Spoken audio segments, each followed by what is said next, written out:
One of the more popular videos going around right now is Gordon Ryan showing the best way to escape the body triangle. And we talked about a similar sequence when we broke down Gordon's expedition match against Philip Rowe. But I wanted to do a deeper dive into what I think is the most basic principle behind this escape, and that is the principle of extension versus contraction. So just a quick update, we're at a good pace to get to 1,000 subscribers by the end of the year, and I'm looking forward to giving away a $50 gift card to someone when we get there. So if it's your first time at the channel, please subscribe, help us get to 1,000. If you've been here for a little while, appreciate the support, please share the video, help us grow the community, and let's get into the video. All right, so the goal of this video is to discuss how to use the principle of extension versus contraction to create dilemmas and enhance our defense. So first we're going to define the pros and cons of extension and contraction. Then we're going to describe how to use extension and contraction to create dilemmas for our opponent. Then we're going to talk about how we can use extension safely to enhance our defense and make us more attack-oriented grapplers.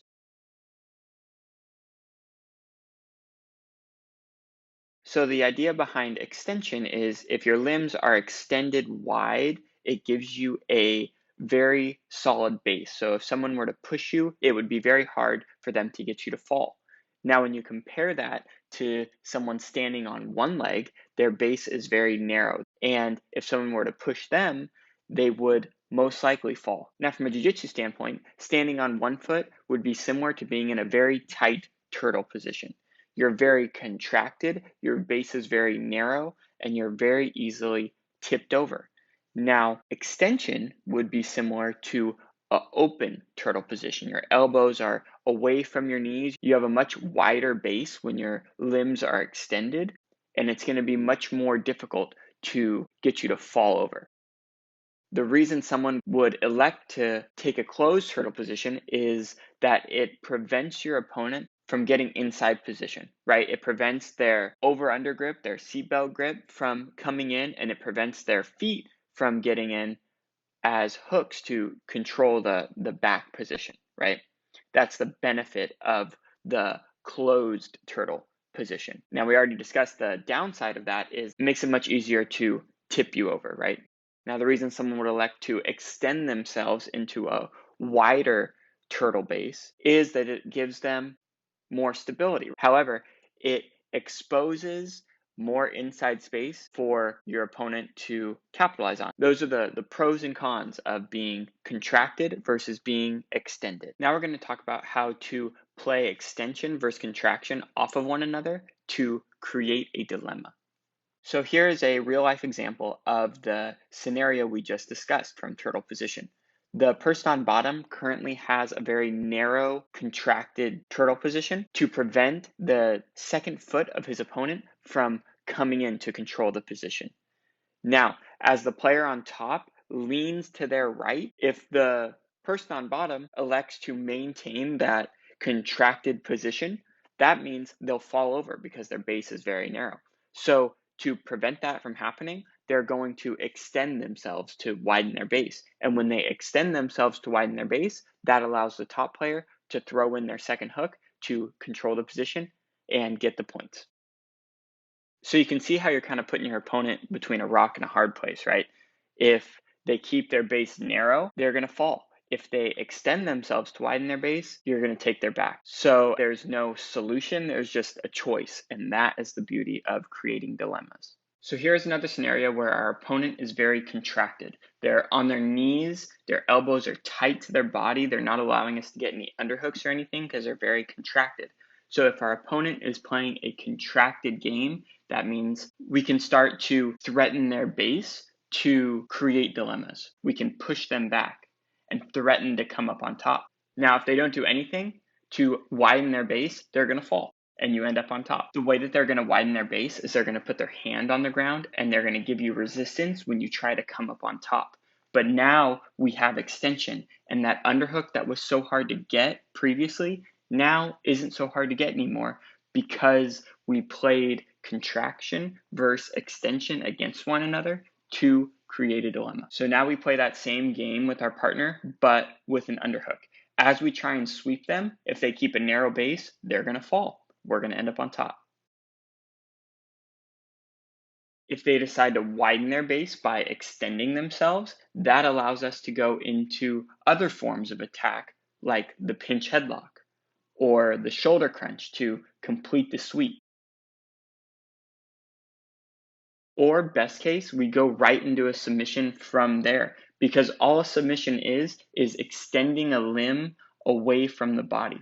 And we're able to create extension by using this principle of contraction versus extension. Now, I think a natural question following the last section would be, from a defensive standpoint, why would you ever extend yourself? If the whole point of a submission is to extend your limb away from your body, why would you willingly do that? In order to do offense, you might have to extend your arm to do a double underhook pass, which that gives your opponent an underhook. So from a defensive standpoint, it doesn't really make sense to extend yourself, right? And honestly, there's a lot of truth to that. The hardest boxer to knock out is someone who's very contracted and covering up. Whereas when they go to throw a punch, they extend themselves, leaving themselves vulnerable to counterattack. However, the goal of this channel is to develop our skills to become submission-oriented grapplers that are very exciting to watch, right? Good for the sport.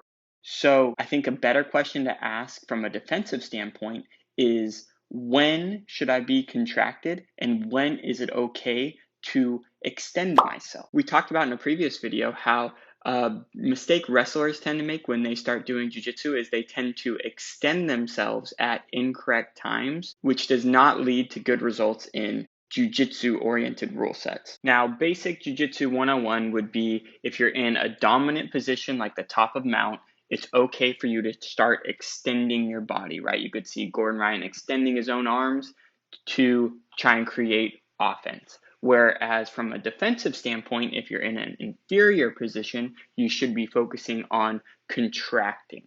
So from a defensive standpoint, if we stay contracted, it's going to be very hard for our opponent to submit us. But at the same time, it's going to be hard for us to escape and do anything ourselves.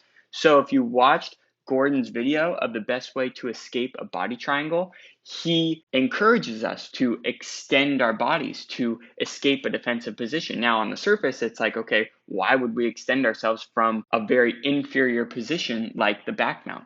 But I think this is the question we have to ask ourselves. When is it okay for us to extend ourselves from bad positions, and when is it not okay? And I think this next statement that I'm going to play from the video addresses that exact question. Place this is set.